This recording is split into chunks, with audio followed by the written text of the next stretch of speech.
हमारे मन को आज अशांति है। आज मेरा बड़ा सा कोई काम अटक गया है। मेरा बेटा आज परीक्षा देने के लिए गया है। आज मेरे बेटे को इस परीक्षा में पास होना चाहिए। आज मेरा पति गया है, उसकी नौकरी लगना चाहिए।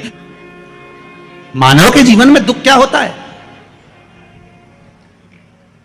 माहिल्या का चरित्र कभी स्मरण कर देखिए। जब जब जीवन में दुख आया, 8 वर्ष की आयु में शादी हो गई, 21 वर्ष की आयु में विधवा हो गई और थोड़ा ही समय निकला था, बेटे को राज सत्ता पर बिठाया, मालूम पड़े बेटा भी शांत हो गया, अकेली रही।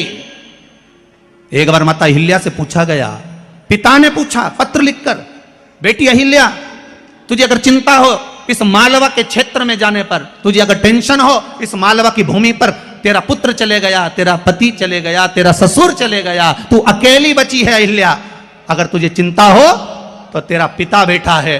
तब माता अहिल्या ने पत्र लिखकर भेजा, मेरे पिता का भी पिता मेरा महादेव मेरे साथ बैठा है, तुम क्यों चिंता करते हो, मेरा देव महादेव मेरे साथ है। जब माता अहिल्या को इतना भाव था कि मेरा महादेव मेरे साथ है, तो इंदौर वालों चिंता करने की जरूरत नहीं, तुम्हें रत्ती भर की भी क्या किसको रोइए, चादर तान के सोइए, आग लगे बस्ती में और तुम रहो मस्ती में। अपने को टेंशन वेंशन नहीं करना। 7 दिन की कथा है, घर वालों को कह देना, देख रहे भैया मैं तो चली वृंदावन राणा, मेरे तो भाग जगे, राणा जी तेरे मेलों में आग लगे।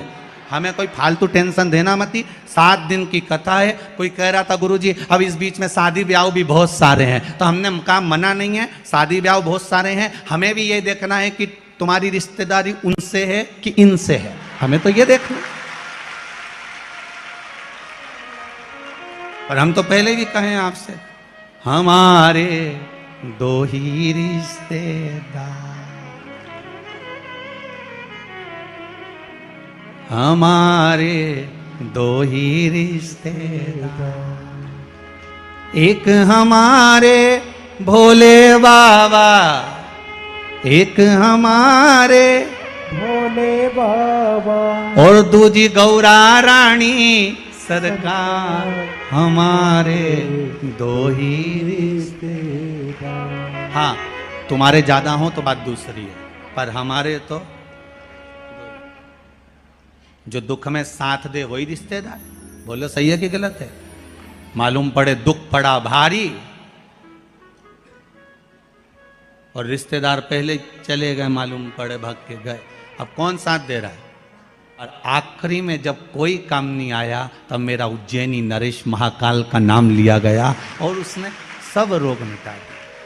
सेवा करने पर आपसे भी निवेदन है, जिस दिन तुम्हारा मन दुखी हो, जिस दिन तुमको लगे कि हमारे मन को आज अशांति है, आज मेरा बड़ा सा कोई काम अटक गया है, मेरा बेटा आज परीक्षा देने के लिए गया है, आज मेरे बेटे को इस परीक्षा में पास होना चाहिए, आज मेरा पति गया है, उसकी नौकरी लगना चाहिए, मैं बड़ी दुखी हूं, सब दूर माथा टेक लिया, सारे संसार में होकर आ गए, सबसे जाकर निवेदन कर लिया, जब हार गए तब किसी शंकर के मंदिर में एकांत में बैठ जाना, 1 लोटा पानी चढ़ाकर, 5 बेलपत्र चढ़ाकर, 1 चावल का दाना शिव को समर्पित कर कर एकांत में बैठकर शंकर को निहारते हुए श्री शिवाय नमस्तुभ्यम का जाप करना, अपने दिल की बात उससे कह देना। जब वो एकांत में बैठा हो, कोई नहीं हो मंदिर में, तब तुम बैठना, उससे कहना आज मेरा पति नौकरी के लिए गया है, मैं जानती हूं कि मैं हो सकता है पाप कर्म कराऊं, पूर्व में क्या क्या करा अपने को क्या मालूम, हो सकता है मेरा पति भी पूर्व में कोई कर्म विकार करा होगा,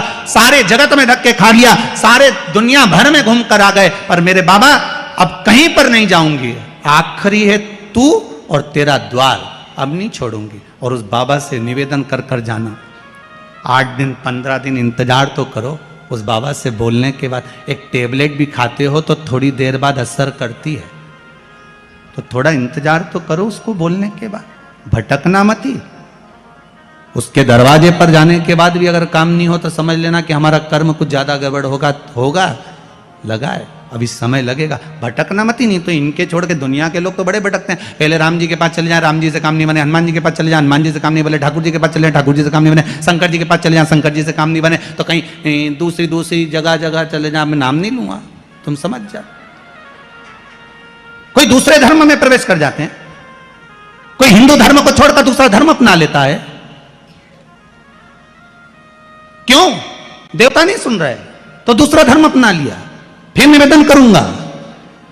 मेरे हिंदू धर्म से बड़ा कोई धर्म हो ही नहीं सकता, ये पक्का है। इस हिंदू धर्म से बड़ा कोई धर्म नहीं हो सकता। आपको गौरवान्वितता महसूस होना चाहिए, मेरा राम, मेरा कृष्ण। अन्य जगह पर केवल लोग कहते हैं उनके धर्म में एक देवता होता है, हम कहते हैं बफेट का जमाना है इसलिए हमारे 33 कोटि देवता है। तुम्हारी मर्जी पड़े जिसको उठा लो, तुम्हारी मर्जी पड़े जिसको उठाओ। बफेट में जाते हो, कहीं गुलाब जामुन, कहीं छम्मक लड्डू, कहीं पानी पतासा, कहीं दही बड़ा खाते हो, पर जिस भोजन में तुम्हारी रुचि ज्यादा होती है उसकी प्लेट ज्यादा निपटा जाते हो। बोलो सही है की बात है? तुम भी सारे देवताओं के दरवाजे पर जाओ और जिससे तुम्हारी अच्छी पट जाए उसको पटाना। 33 कोटि देवता में एक है, चाहे राम, कृष्ण, शिव, भवानी, जगदम्बा, दुर्गा, जो तुम्हारे चित्तवृत्ति में आए उसको रिझाओ, उससे लगन लगाओ, उससे दृष्टि मिलाओ और उससे जाकर अपने दिल की बात कहो। जब शंकर से दिल की बात कहोगे, पक्का है वो सुनेगा। हम कई बार कहते हैं अगर हो सके, कभी कभी होता है कि बहुत तकलीफ है और नहीं हो रहा काम, बहुत दिनों से लगे हो नहीं हो रहा, हरा मूंग ले जाओ। मूंग के दाने तो रहते हैं घर में, केवल 31 मूंग के दाने लेकर जाइए, 31 चावल के दाने लेकर जाइए और 31 ही बेलपत्र लेकर जाइए। जिस दिन सोमवार की अष्टमी हो, कौन से दिन? सोमवार की अष्टमी हो, उस दिन शंकर जी के मंदिर में जाओ, 3 चीज लेकर जाओ, मूंग के दाने, चावल, बेलपत्र।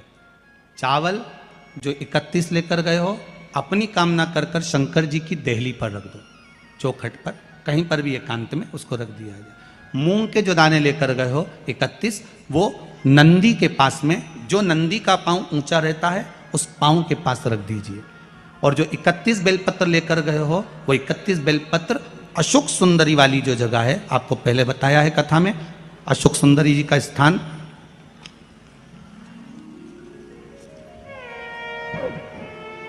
ये शिवलिंग, ये जलाधारी जहां से पानी बहता है, उसके बीच में एक मोटी सी लाइन होती है जो शंकर भगवान की छोटी लड़की अशोक सुंदरी का स्थान है।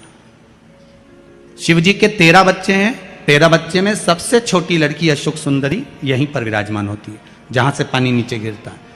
प्रत्येक शिवलिंग के सामने एक मोटी सी लाइन होगी, उस मोटी सी जो लाइन है अशोक सुंदरी, वहां पर जो 31 बेलपत्र लेकर गए हो, अपनी कामना कर कर पीला चंदन, लाल चंदन लगाकर उस पर समर्पित करते जाओ। उसकी डंडी जहां से पानी बहता है उस ओर होना चाहिए। आप निवेदन कर कर देखो, एक सोमवार की अष्टमी पर कर कर देखना, दूसरी सोमवार की अष्टमी आएगी, अपने आप आपका काम हो गया होगा।